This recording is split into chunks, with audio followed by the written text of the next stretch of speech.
Friends, welcome to my channel Maths Guru Oja. Today I am going to start to show you certain questions which are very important for board examination class 10. I have already produced one series. This is the another series, and in this way I will give at least 10 series. That means a set of 100 questions. And if any student will solve that 100 question, I can assure that student is going to get very good marks in board examination.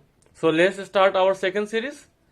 Here you can see the first question, that if m times the mth term of an arithmetic progression is equal to n times the nth term, then we have to show that m plus nth term is 0.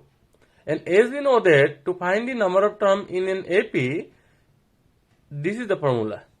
That is n equal to a plus n minus 1 into d. Here a is the first term and d is the common difference. So I hope all of you know this formula. So how we can use this one? Now in the question it is given. What is the question given? That m times the mth term. M times the mth term is equal to n times the nth term. So see, these type of questions are not there in NCERT. And if directly a student going to get this question in board examination, they will not be able to solve. They will become confused. So it is very much essential to solve certain questions in this pattern, so that if any question will come related to say number of terms, mth term, nth term, then the student will be able to solve in the board. So how we can solve this one? See, mth term, what is the formula we can write? A plus, as I told, the formula is m minus 1 into d. M minus 1 into d. Similarly, this is n. What is the formula to write? N. A plus n minus 1 into d. This formula we should know. Then let us simplify a little bit. थोड़ा इसे हम लोग solve करें. A into m क्या होगा? m होगा. m, let us multiply with this. m into m is m square. m into 1 is m whole into d. Here a into n is an. Again n into n minus 1 is n square minus n whole into d. अब इसमें हम लोग क्या करें? a को एक तरफ और d को अनदर साइड लिख लें. That is, let us write a in the left side. तो ये हो जाएगा am माइनस an, और राइट साइड में हम लोग d को लिखें. सो ये हो जाएगा n square minus n whole into d minus m square minus m whole into d. अब यहाँ पे a कॉमन है, आप देख सकते हैं a कॉमन है. So let us take a common. So we will get m minus n, and here d is common. So we will get n square minus n minus m square plus m. अब what we should do, इसे थोड़ा simplify करना पड़ेगा. So we will get a m minus n equal to d. Here n square minus m square. So here n square minus m square formula is n plus m into n minus m. ये हो जाएगा. और here it is m minus n.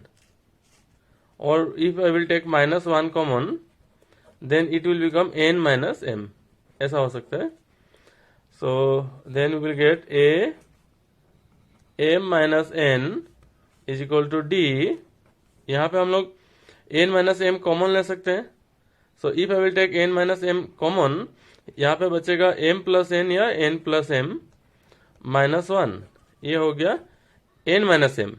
n minus m common है. अगर आप उसे m minus n बनाना चाहते हैं तो माइनस कॉमन ले लीजिए. ये m माइनस n हो जाएगा. Okay. So now this m minus n, this m minus n will cancel out. So here we got a relation between a and d. That is a is equal to, this is minus m plus n minus 1 into d. अब देखिए, अगर इस term को इधर लेके आ जाए, so it will be plus, that is a plus m plus n minus 1 whole into d equal to 0 and ये किसका फॉर्मूला है? एम टर्म का फॉर्मूला है, m प्लस n टर्म का फॉर्मूला है. So we have shown that a plus a m plus n term is 0. So this is the way we can solve such sums. I hope this is clear and this is very important also. Let's start the second sum. ये बड़ा ही important quadratic equation का sum है, हमेशा ही इस तरह का सम आता है. ये है 1 by a plus b plus x is equal to 1 by a plus 1 by b plus 1 by x. We have to solve. अगर इस सम को हम लोग पहले नहीं किए हैं तो it will become very difficult because here one step we have to remember that to solve we have to take x one side and the constant in another side. तो ये स्टेप बहुत ही इंपॉर्टेंट है. आपको याद रखना है जो plus 1 by x को आपको लेफ्ट साइड में लिखना पड़ेगा. That means it will become minus 1 by x. अगर ये स्टेप याद रहे तो ये सम कोई भी बना सकता है. तो अगर हम लोग इसे इधर 1 minus x लिख लिए, माइनस 1 by x लिख लिए, then we have to take LCM. So as you can see here a plus b plus x whole into x. This is the LCM. Here a and b LCM is ab. ऊपर में होगा a plus b. I hope ये सब आप लोग कर पाएंगे. x will cancel out. After solving, here we will get what? Minus a plus b. Here a plus b, ab cancel out. And after doing the cross multiplication, we will get one quadratic equation like this. X square plus a plus b whole into x minus ab. Minus ab take to this side, it will be plus ab equal to 0. So ये तो ये formula ही है, x plus a into x plus b equal to 0. So हम लोग को x का value minus a होगा और x का वैल्यू माइनस b होगा. दैट मीन्स इस सम को करना बड़ा ही आसान है. Just we have to remember the first step that this one, जो प्लस 1 by x को हमें राइट साइड से लेफ्ट साइड में लिखना है. So that plus 1 by x will become minus 1 by x. तो चलिए थर्ड सम देखते हैं. A steel wire, when bent in the form of a square, encloses an area of 121 centimeter square. तो that is यहाँ पे दिया हुआ है जो अगर एक स्टील वायर को हम लोग स्क्वायर शेप में बेंड करें तो उसका एरिया 121 होता है. तो अगर उसे हम लोग उसी वायर को सर्कल शेप में बेंड करें तो उसका सरकमफेरेंस क्या होगा. यहाँ पे हमें ये बात याद रखना है जे अगर उसी स्टील वायर से हम लोग सर्कल बनाए तो स्क्वायर का सरकमफेरेंस, स्क्वायर का पेरीमीटर एंड सर्कल का सरकमफेरेंस इक्वल होगा. So that means from the area of the square we can find side. What is the formula to find area of the square? Area of the square is side whole square. और question में दिया हुआ है जो area of the square is 121. That is side whole square will be equal to 11 square. 121 means 11 square, मतलब side हो गया 11. ये स्क्वायर जो है ये 11 सेंटीमीटर साइज का है. अब इसे हमें स्क्वायर से क्या बनाना है? सर्कल बनाना है. तो as I told that perimeter of the square और सर्कल का सरकमफेरेंस इक्वल होगा. So perimeter of the square होता है 4 into side and side we got 11. So 4 into 11 is 44. That means square का पेरीमीटर हो गया 44. तो अगर स्क्वायर का पेरीमीटर 44 हो तो सरकमफेरेंस भी 44 होगा. देखिए यहाँ पे सरकमफेरेंस तक ही एक क्वेश्चन दिया हुआ है, बट मैंने देखा ये बोर्ड एग्जामिनेशन में इस क्वेश्चन को एरिया तक लेके जाता है. दैट इज अगर आपको यहाँ पे सरकमफेरेंस पता चल गया तो बोलेगा जो एरिया निकालिए. सो ये सरकमफेरेंस है और सर्कल का सरकमफेरेंस होता है 2 पाई r इक्वल टू 44. तो यहां से हम लोग r निकाल सकते हैं सोल्व करके. 2 into 22/7 into r is equal to 44. अगर मैं इसे सोल्व करूं तो r का वैल्यू मुझे 7 मिल जाएगा और r का वैल्यू 7 मिलने के बाद एरिया का फॉर्मूला हम लोग यूज कर सकते हैं. Here r will be what 7. So area of the circle क्या हो जाएगा? पाई r स्क्वायर. सो यहाँ पे r का जगह 7 बैठा के हम लोग एरिया निकाल सकते हैं. तो ये क्वेश्चन फर्दर एक्सटेंड कर सकता है यहाँ तक to find the area also. But यहाँ पे एक सिंपल कॉन्सेप्ट हमें याद रखना है दैट अगर एक ही वायर से स्क्वायर से सर्कल बनाया जाए या सर्कल से स्क्वायर बनाया जाए तो दोनों का सरकमफेरेंस ऑलवेज इक्वल होगा. Area may not be equal but circumference equal होगा. चलिए फोर्थ सम देखते हैं. हेयर रिलेटेड टू ट्रिग्नोमेट्री है ये. Under the root 1 minus cos A by 1 plus cos a equal to हमें शो करना है कोस ए के माइनस कोट ए. ये रेशनलाइजेशन बेस्ड सम है. इस तरह का एक सम ज्यादातर बोर्ड एग्जामिनेशन में देखने को मिलता है. तो अगर इस तरह का सम आपको कभी भी दिखे तो आपको करना क्या है? रेशनलाइज करना है. तो यहाँ you can see the denominator is 1 plus cos A. तो इसे आप 1 माइनस कोस ए से इंटू कीजिए. नीचे और ऊपर, इस प्रोसेस को हम लोग रेशनलाइजेशन बोलते हैं। तो अगर हम नीचे और ऊपर 1 माइनस कोसे इंटू कर दें तो ऊपर में हो जाएगा 1 माइनस कोसे होल स्क्वायर और नीचे a plus b into a minus b. So what is the formula a plus b into a minus b is a square minus b square. तो ये हो गया 1 स्क्वायर माइनस कोस स्क्वायर है। And as we know that 1 minus cos square a is sine square है। तो अभी ये formula याद रखना पड़ेगा दैट 1 माइनस कोस स्क्वायर ए की जगह हमें साइन स्क्वायर ए लिखना है। सो अब ये क्या करेंगे हम लोग, ये रूट और square will cancel out. So here 1 minus cos A will be left and denominator में हमें केवल साइन ए मिलेगा। देन जस्ट स्प्लिट कर दीजिए इसे। स्प्लिट करने से 1 बाई साइन ए होगा और ये कोस ए बाई साइन ए होगा। मैंने एक स्टेप यहाँ पे स्किप किया हुआ है जो स्क्वायर शो करने का, स्क्वायर और स्क्वायर रूट रिमूव हो जाए तो ये स्टेप हमें मिलेगा 1 minus cos A by sin A and then we have to split 1 by sin A minus cos A by sin A. So 1 by sin A is cos A के and cos A by sin A is cot A, जो हम लोग का required prove है। So this is the way we can do it. ये rationalisation based sum है, ये भी बहुत इंपॉर्टेंट है। Fifth sum, a b AP से रिलेटेड मैंने दिया है। If the nth term of an AP -1 4 9 14 is 129 then we have to find the value of n। तो इस तरह का सम एक हमेशा एग्जाम में रहता है। आप देख सकते हैं ये एक सीरीज दिया हुआ है, तो इससे हमें a का वैल्यू पता चल गया। फर्स्ट टर्म इज -1, d हमें पता चल जाएगा। आपको सेकेंड टर्म से फर्स्ट टर्म को माइनस करना है टू गेट d।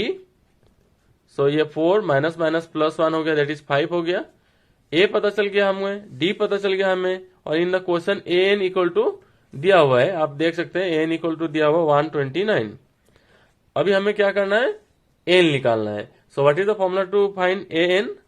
इस formula is a plus n minus 1 whole into d. ये फॉर्मूला हमें याद रखना पड़ेगा, इक्वल टू 129। अब हमें जस्ट वैल्यू पुट कर देना है। a के जगह हम यहाँ पे -1 लिख सकते हैं, प्लस n माइनस 1, डी के जगह हम 5 लिख सकते हैं, इज इक्वल टू 129। अब देखिए इसे सोल्व करके हमें n का वैल्यू निकाला जा सकता है। n माइनस 1 होल इंटू 5, ये -1 अगर इधर ला दिए प्लस 1 हो जाएगा। 129 प्लस 1 इज 130। दिस 130 इस 5 से कैंसिल कर सकते हैं।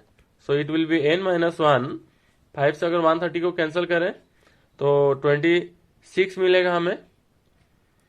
सो n इज इक्वल टू 27 हो गया। तो इस तरह का एक क्वेश्चन आ सकता है जहां पे आपको an दे देगा और आपको n का वैल्यू निकालना हो।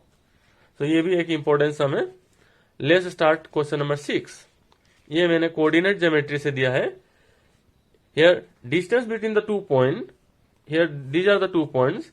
एक पॉइंट का कोऑर्डिनेट दिया हुआ 4, p, अनदर पॉइंट का कोऑर्डिनेट है 1, 0 और इसका डिस्टेंस 5 दे दिया हुआ है। तो आपको बताना है वैल्यू ऑफ p क्या होगा। So you have to know what is the distance formula. As we know that distance is equal to root over x2 minus x1 whole square plus y2 minus y1 whole square. इस formula को हमें याद रखना पड़ेगा to solve this sum. So अब देखिए distance कितना दिया हुआ है यहाँ पे 5, so we can write here 5 under the root x2। Here this is our x2, ये है x1, ये y1, ये x2 और ये y2। तो x2 का वैल्यू हो गया 1 माइनस x1 का वैल्यू हो गया 4 होल स्क्वायर, y2 और y2 is 0 and y1 is p whole square. तो इस इक्वेशन को हम लोग सोल्व करके हम लोग आसानी से p का वैल्यू निकाल सकते हैं। और हमें याद रखना इस स्क्वायर रूट को हटाने के लिए हमें बोथ साइड स्क्वायर करना पड़ेगा। तो 5 का स्क्वायर करेंगे तो 25 हो जाएगा। 4 माइनस 1 इज -3, -3 का स्क्वायर करने से 9 हो जाएगा and this will equal to p square. तो p स्क्वायर इक्वल टू 25 से 9 को माइनस करना पड़ेगा। So p square equal to हो जाएगा 16, दैट इज p का वैल्यू हमें मिलेगा प्लस माइनस 4। 16 का रूट प्लस 4 भी हो सकता है, माइनस 4 भी हो सकता है। तो इस तरह से हम p निकाल सकते हैं। अगर डिस्टेंस दिया है तो एक अननोन का वैल्यू निकाला जा सकता है। चलिए क्वेश्चन नंबर 7 स्टार्ट करते हैं। ये बहुत इंपॉर्टेंट क्वेश्चन है। Here it is given sin theta is equal to cos theta, then we have to find the value of 2 tan theta plus cos square theta. तो देखिए ये सम में आपको इस रिलेशन को यूज करना पड़ेगा। What is given, sin theta is equal to cos theta. आप दोनों तरफ cos थीटा से डिवाइड कर दीजिए, तो ये sin theta by cos theta हो गया। Is equal to cos theta by cos theta हो गया। तो ये sine theta by cos theta, as we know that ये टेन थीटा होता है, and cos theta by cos theta 1 होता है। So we have to know what is the value of theta when it is 1। tan theta के लिए 1 कब होता है? तो tan 45 डिग्री के लिए 1 होता है। तो इससे हम लोग को थीटा का वैल्यू पता चल गया, दैट थीटा इज 45 डिग्री। अब क्या करना है, ये रिलेशन, ये जो थीटा का वैल्यू है, इस वैल्यू को हम इस रिलेशन में पुट करेंगे जिसका वैल्यू हम लोग को निकालना है। दैट इज हमें फाइंड करना है 2 tan theta plus cos square theta.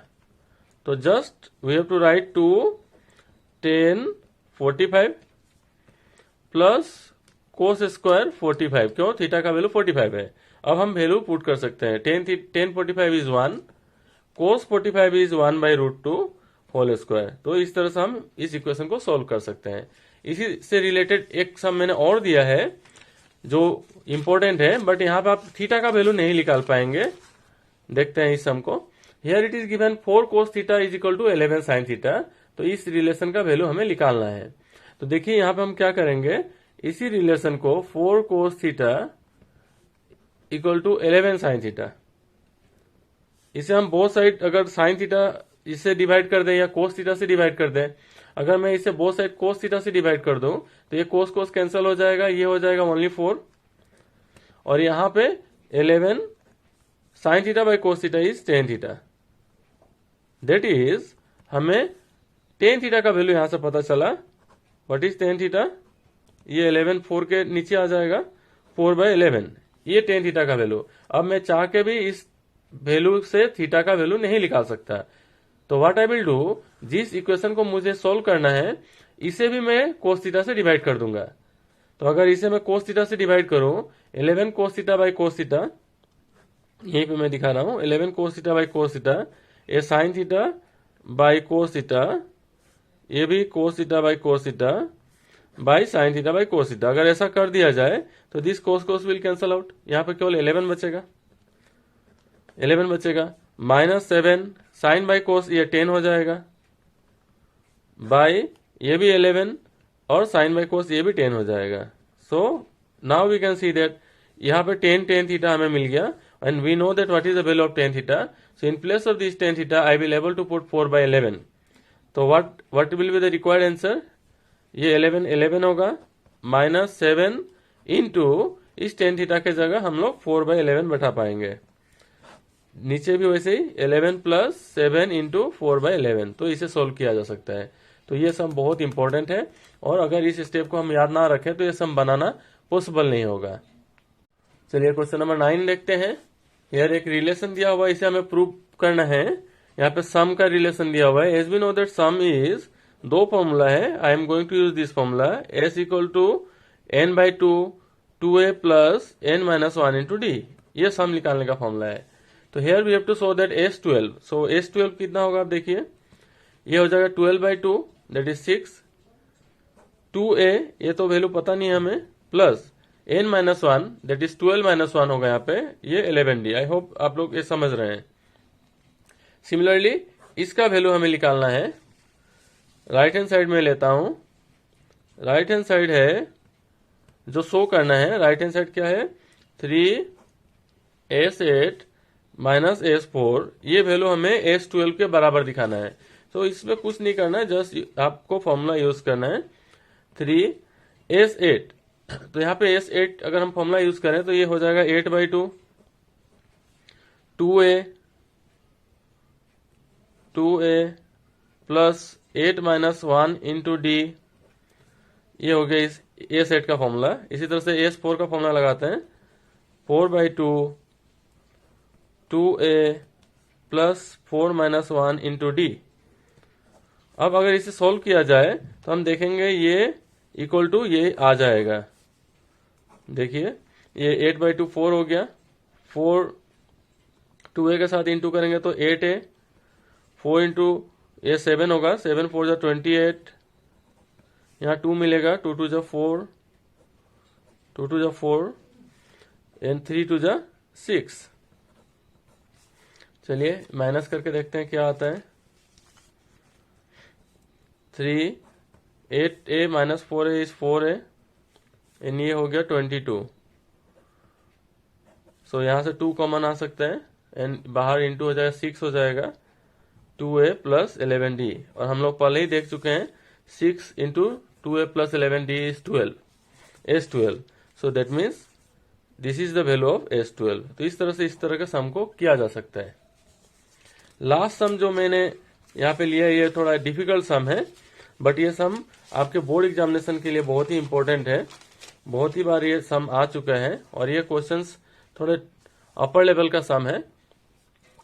The pth qth and rth term of an AP is ABC। तो हमें ये शो करना है, करना कुछ नहीं है, आप पीएथ टर्म का फॉर्मूला लगाइए a plus P minus 1 into D, और क्वेश्चन में ये a दिया हुआ है, ए क्यू का भी इसी तरह से फॉर्मूला लगाएं और ए आर का भी फॉर्मूला लगाएं, ये ABC in the question given. Then just what we have to do, we have to take the left hand side, this is the left hand side, and just put the value of ABC in the left hand side. And अगर आप इसे multiply करेंगे तो आप देखेंगे multiply करने के बाद सब टर्म कैंसिल हो जाएगा, जैसे a into Q A Q हुआ पॉजिटिव, आप देखेंगे ए क्यू वाला टर्म नेगेटिव यहाँ पे निकल रहा है, देखिए ए क्यू नेगेटिव टर्म, तो इस तरह से सब टर्म कैंसिल होकर ये 0 आ जाएगा। So I hope all this sums are very much clear to all of you. ये सेकेंड सीरीज था, इसी तरह से मैं अब थर्ड सीरीज पे आप लोग और 10 क्वेश्चंस दिखाऊंगा। Thanks for watching.